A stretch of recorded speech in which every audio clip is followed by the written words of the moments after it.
Vamos falar agora sobre a hiperplasia benigna prostática.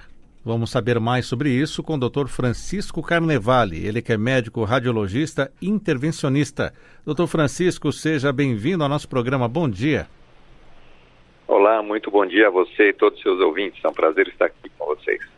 Dr. Francisco, a hiperplasia benigna prostática tem a ver com câncer de próstata?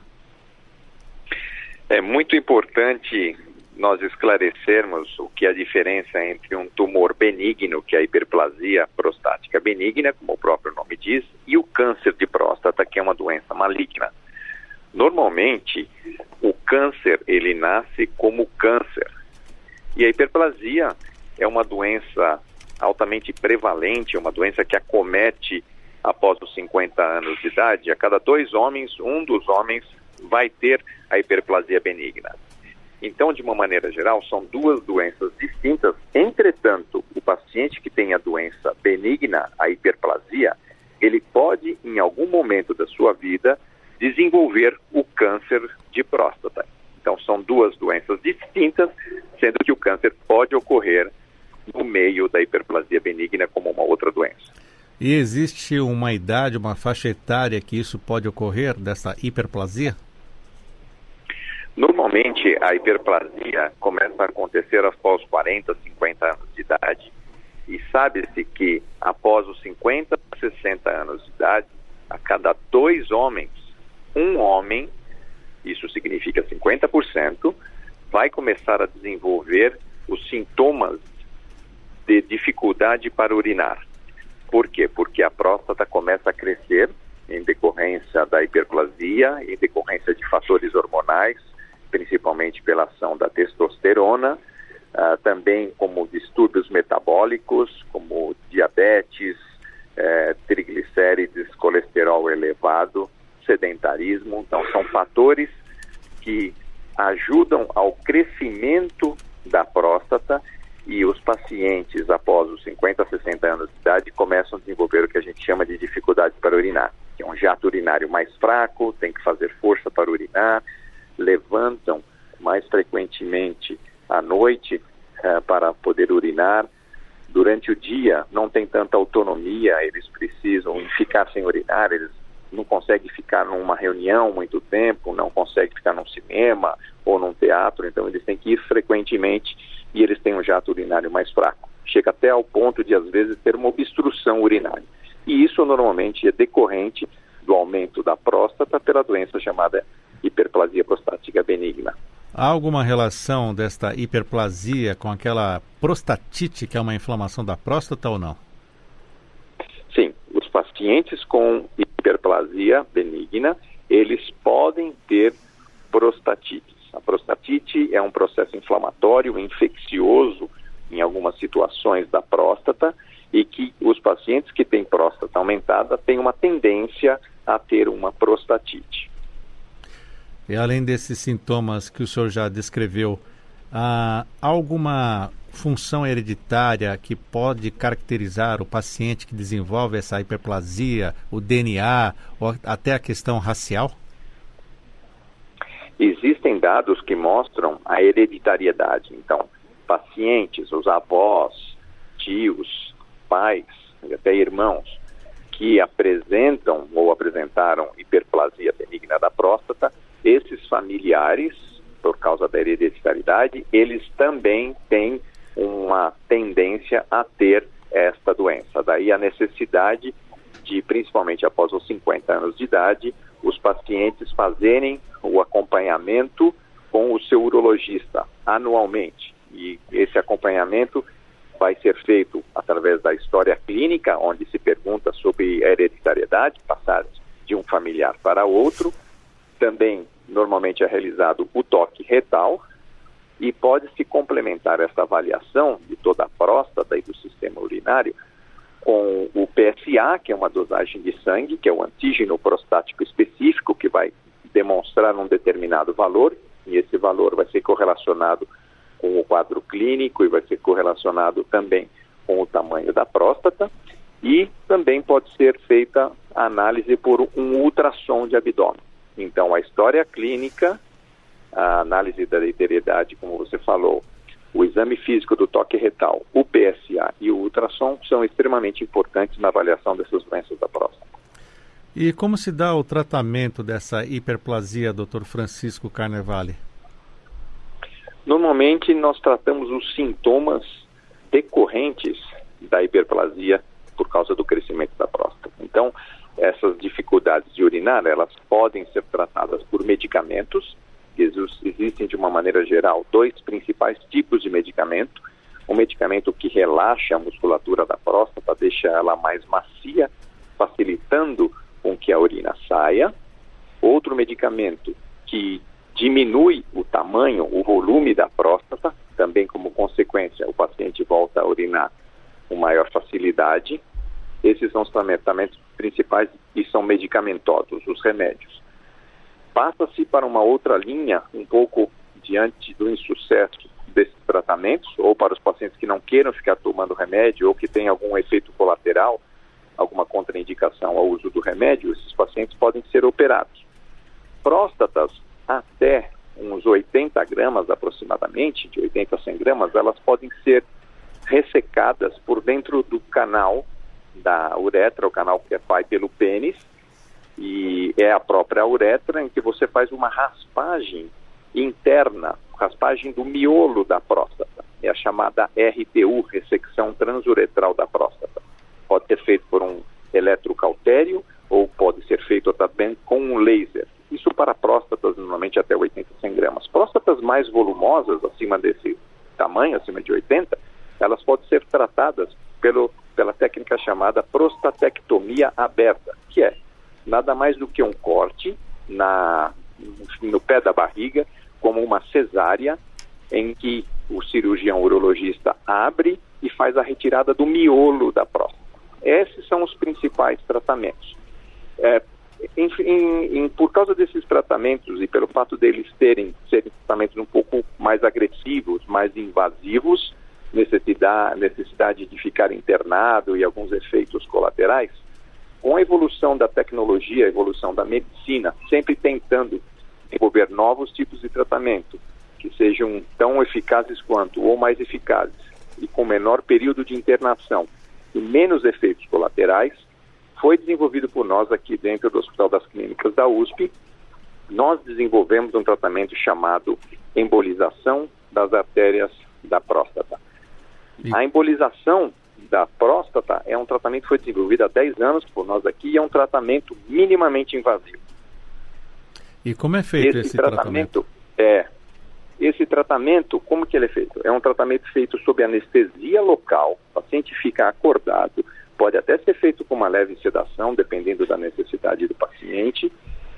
O procedimento, o paciente fica deitado numa mesa, é uma mesa de cateterismo, é a mesma técnica do cateterismo de coração, só que nós passamos um catéter, que é um tubinho de 2 milímetros de diâmetro, navegamos esse catéter até a próstata, olhando por um equipamento de raio-x. Isso pela uretra? Quando nós chegamos... Não, o procedimento é feito por um cateterismo da virilha. Da virilha. Ele pode ser feito pelo cateterismo da virilha ou até pelo braço. Sim. Similar a um cateterismo de coração. Então, o catéter entra pela virilha ou pelo braço, na grande maioria das vezes pela virilha, e vai navegando com o catéter, orientado por um equipamento de raio-x, até chegar na próstata. Quando chega na próstata, nós realizamos uma fotografia das artérias da próstata, realizamos uma tomografia da próstata, que nos dá muita segurança para a realização do procedimento, identificar todas as estruturas que estão ali naquela região, e aí sim realizamos o que nós chamamos de embolização. Embolização nada mais é do que o ato do médico entupir, bloquear a passagem de sangue parcial ou totalmente em um determinado órgão. Nós fazemos isso na próstata, nós embolizamos a próstata com microresinas de acrílico, que é como grãos de areia, e bloqueia a circulação da próstata especificamente onde existe a hiperplasia benigna, e como consequência, a próstata fica mais macia, mais relaxada, diminui de tamanho em torno de 30% a 40% e os pacientes melhoram significativamente e os seus sintomas quase que desaparecem ou desaparecem na sua totalidade. Mas... Esse é um tratamento que o paciente vai embora no mesmo dia e não tem alguns efeitos colaterais que a cirurgia pode apresentar. Mas há alguns efeitos colaterais, por exemplo, incontinência urinária, impotência sexual ou não? Não, esta técnica da embolização, o grande apelo, uma das grandes vantagens dela é que não tem incontinência urinária, não tem impotência sexual e também ejaculação retrógrada. Neste caso, ela só se aplica nesse diagnóstico da hiperplasia, mas não, por exemplo, para quem tem um câncer de próstata, é isso? Neste momento, os estudos já demonstram que o resultado na hiperplasia benigna da próstata são extremamente satisfatórios, com 90% a 95% de sucesso clínico. Mas, no momento, os resultados ainda estão limitados à embolização da hiperplasia benigna. Os pacientes com câncer, existem alguns estudos começando a serem realizados no mundo no tratamento do câncer com a embolização. Entretanto, não existe dado significativo, não existe dado comprovando a eficácia da embolização no câncer de próstata. Então, deve ser limitado somente à hiperplasia benigna. Estou conversando com o Dr. Francisco Carnevale, estamos falando sobre a hiperplasia prostática. Quem não se cuida dessa hiperplasia, o que pode acontecer? Quais são os riscos dessa compressão, Dr. Francisco? Essa compressão pode chegar a levar uma retenção de urina muito grande dentro da bexiga. Essa retenção de urina, esse acúmulo, além da piora da qualidade de vida do paciente, porque ele tem que urinar muitas vezes, pode chegar a desenvolver, a urina ficar parada, ela pode desenvolver infecção, igual a água parada. Imagine uma urina parada dentro da bexiga, os pacientes podem começar a desenvolver infecção urinária. Essa infecção pode ficar restrita à bexiga ou ela pode ascender e ir até os rins, causando complicações nos rins e causando complicações infecciosas de uma maneira geral. Então, os pacientes podem ter perda da função renal, quadro de infecções graves e também, do ponto de vista clínico, muitos pacientes, às vezes, quando chegam a entupir, o grau de comprometimento e obstrução é tão grande que chega a entupir o canal e os pacientes passam a viver com uma sonda uretral. Então, é importante que esses pacientes façam uma avaliação com seus urologistas para que eles possam definir qual é uma melhor opção de tratamento para que seja discutido passo a passo e paciente a paciente as etapas e alternativas de tratamento. No caso da hiperplasia que estamos tratando aqui no nosso programa, o senhor tem acompanhado se o ritmo de vida das pessoas acabam colaborando, dos homens no caso, o estresse, o corre-corre do dia a dia, acabam também servindo de incentivo a acrescentar mais situações para desenvolvimento dessa hiperplasia? Essa é uma análise muito importante porque o que tem se verificado são sintomas que são classificados como sintomas irritativos, né? Que são esses sintomas irritativos? Os pacientes, às vezes, eles têm urgência urinária, incontinência urinária, tem que sair correndo para urinar.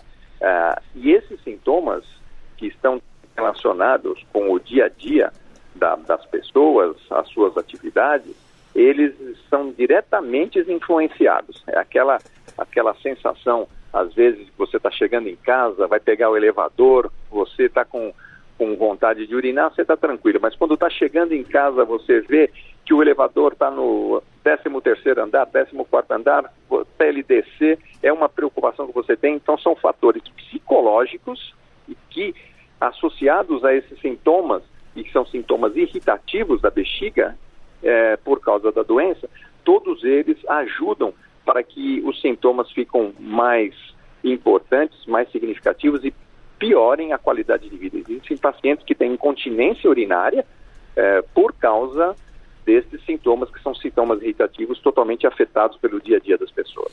E temos números assustadores, né, da Sociedade Brasileira de Urologia. Essa condição da hiperplasia atinge cerca de 14 milhões de brasileiros, de acordo com esta sociedade. E a importância de se hidratar, tomar água, isso ajuda também?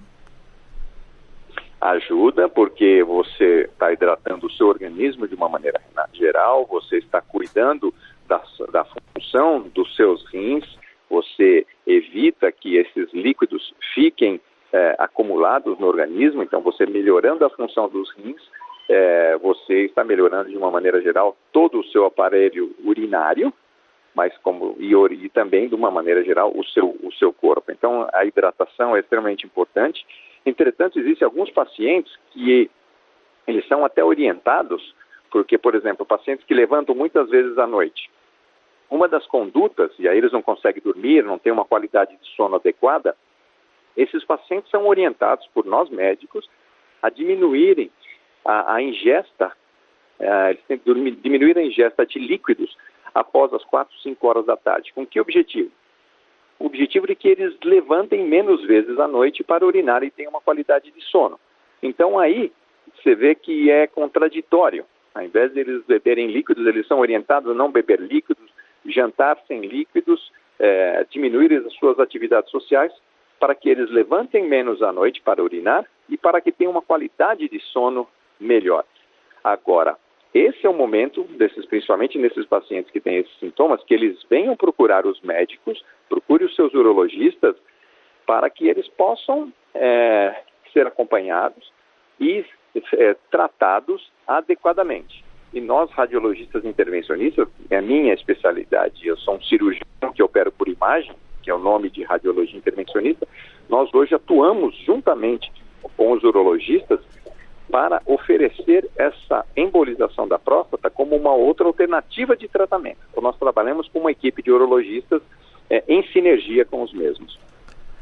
Eu agradeço a participação na Rádio Justiça do Dr. Francisco César Carnevale, ele que é diretor de Radiologia Vascular Intervencionista do Instituto de Radiologia, também do Instituto do Coração e do Hospital Sírio-Libanês em São Paulo, falando hoje sobre a hiperplasia benigna prostática, que seja um aumento da próstata. Dr. Francisco, muito obrigado pelos seus esclarecimentos na Rádio Justiça e até uma próxima.